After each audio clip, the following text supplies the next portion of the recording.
mi nombre es Emilia Jazmín Vázquez Alejandre, soy estudiante del doctorado en Sistemas y Ambientes Educativos del Sistema de Universidad Virtual de la Universidad de Guadalajara. Me permito presentar ante ustedes mi proyecto de investigación titulado hasta el momento Prácticas educativas en ambientes mediados por tecnología para el desarrollo del pensamiento crítico en estudiantes de licenciatura. Mi director de tesis es el doctor José Antonio Ramírez Díaz. En la educación actual es común hablar de aprendizaje virtual, en línea o a distancia. Este tipo de aprendizaje se incorporan día a día a las prácticas presenciales que conocemos, enriqueciendo en gran medida, con el potencial de los medios y la tecnología, las posibilidades de enseñanza en todos los ámbitos. La incorporación de las tecnologías de la información y la comunicación a los procesos educativos de la educación superior ha dado lugar a la diversificación de los ambientes de aprendizaje. Esta incorporación varía de acuerdo a su nivel de uso e intención, logrando así integrarse a, sustituir o complementar las prácticas presenciales. No obstante, aún con la incorporación de estas tecnologías, la enseñanza se sigue concibiendo como una transmisión de contenidos en donde la importancia del pensamiento crítico parece desaparecer.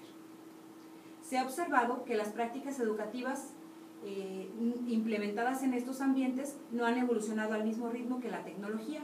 Aunado a esto, el modelo de enseñanza en el que frecuentemente se fundamenta la educación superior se centra en la transmisión de contenidos ya elaborados y se concibe como un simple proceso de información cuyo principal objetivo es la producción de profesionistas para cubrir demandas del mercado laboral, olvidando que la educación es un proceso de formación, de acceso al pensamiento crítico y de construcción del saber.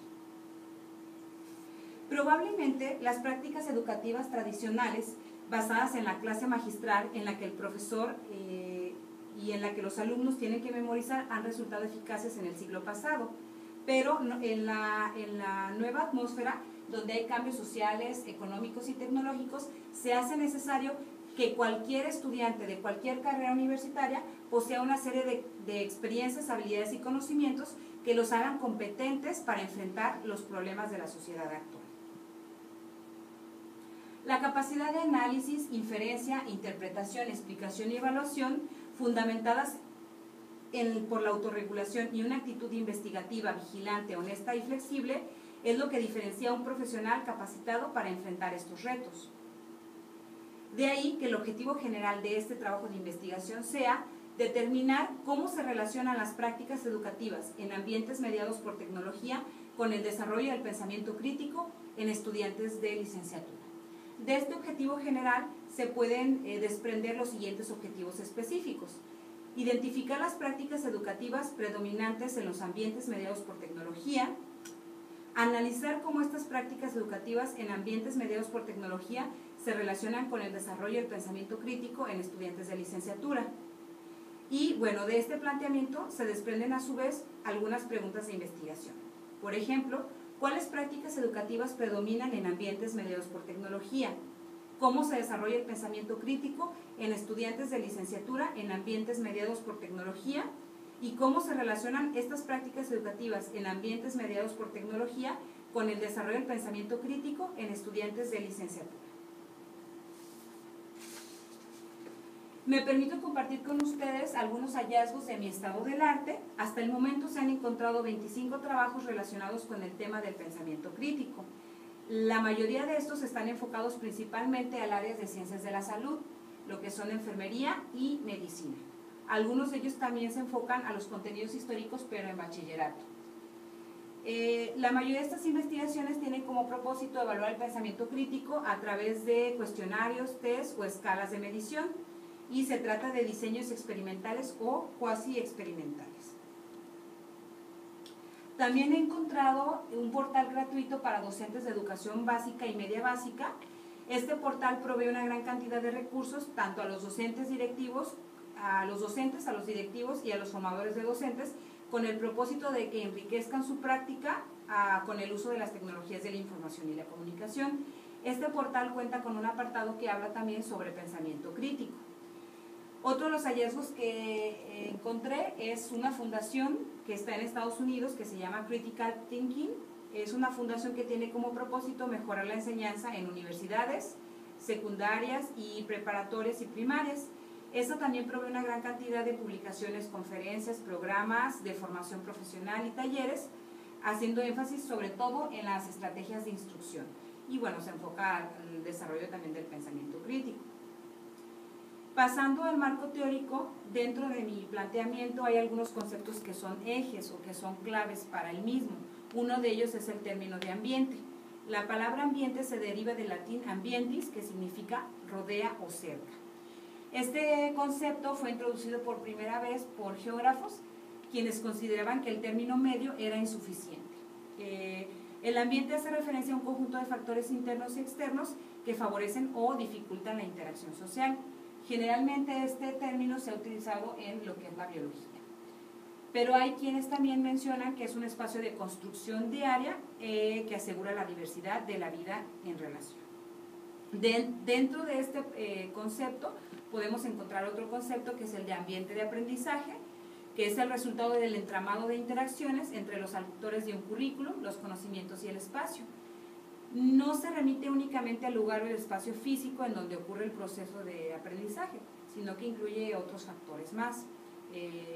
A todas las condiciones, por ejemplo, que favorecen el aprendizaje o las dinámicas que constituyen los procesos educativos. Todo ambiente tiene dos componentes, las identidades y los desafíos.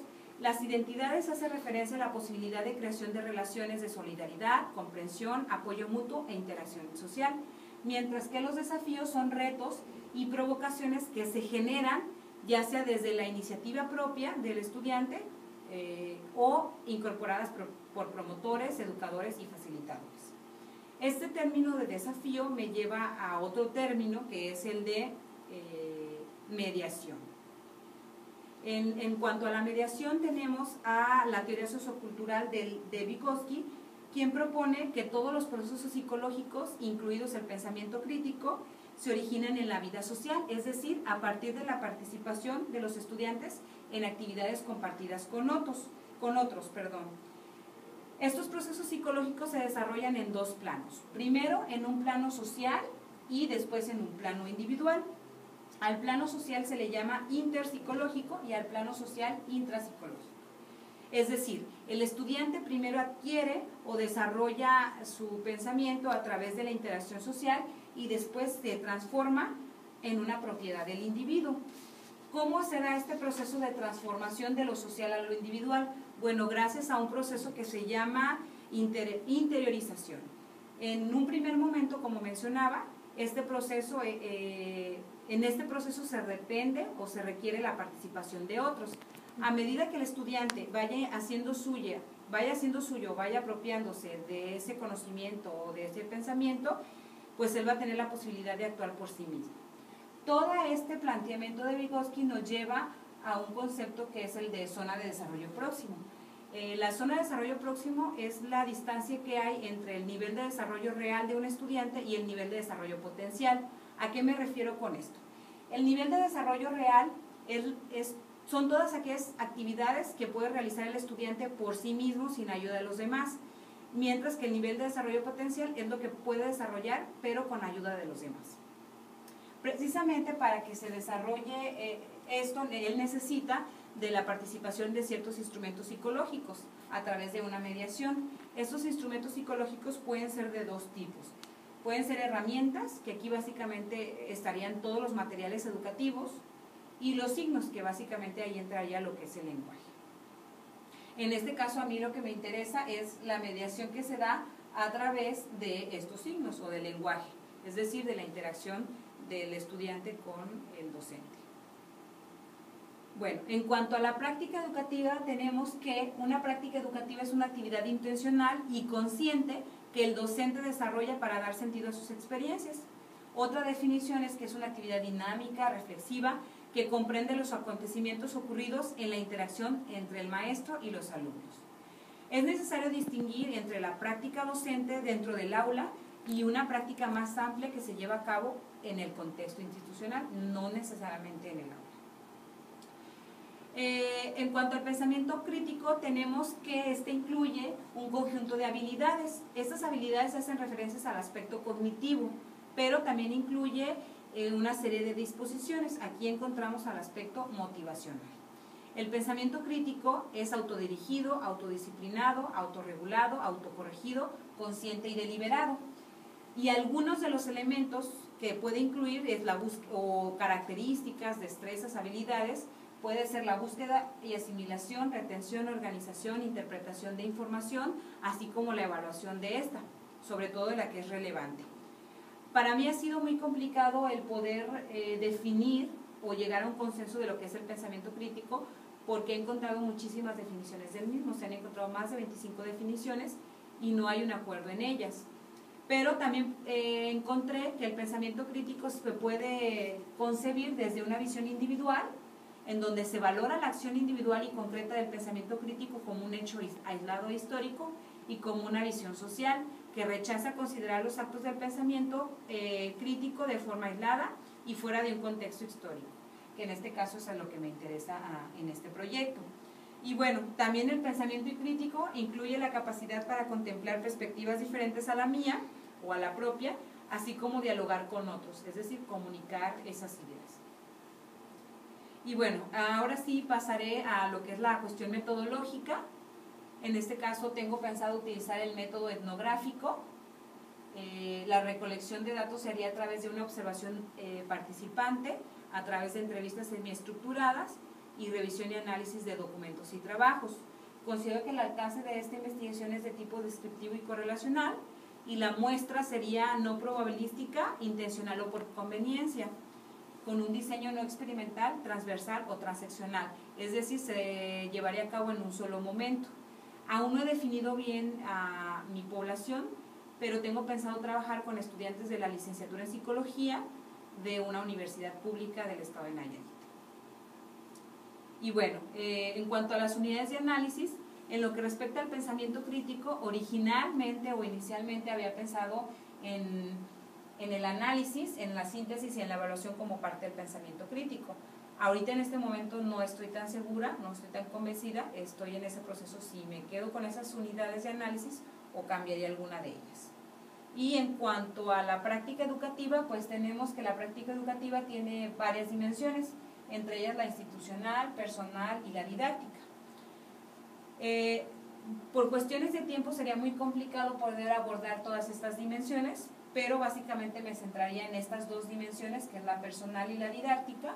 En la personal entraría pues su experiencia profesional, su formación, su vocación, la concepción que tiene de sí mismo, y en la dimensión didáctica pues entraría los métodos de enseñanza, sus estrategias, cómo organiza el material, qué material utiliza, cómo distribuye y organiza el tiempo de la clase o los espacios.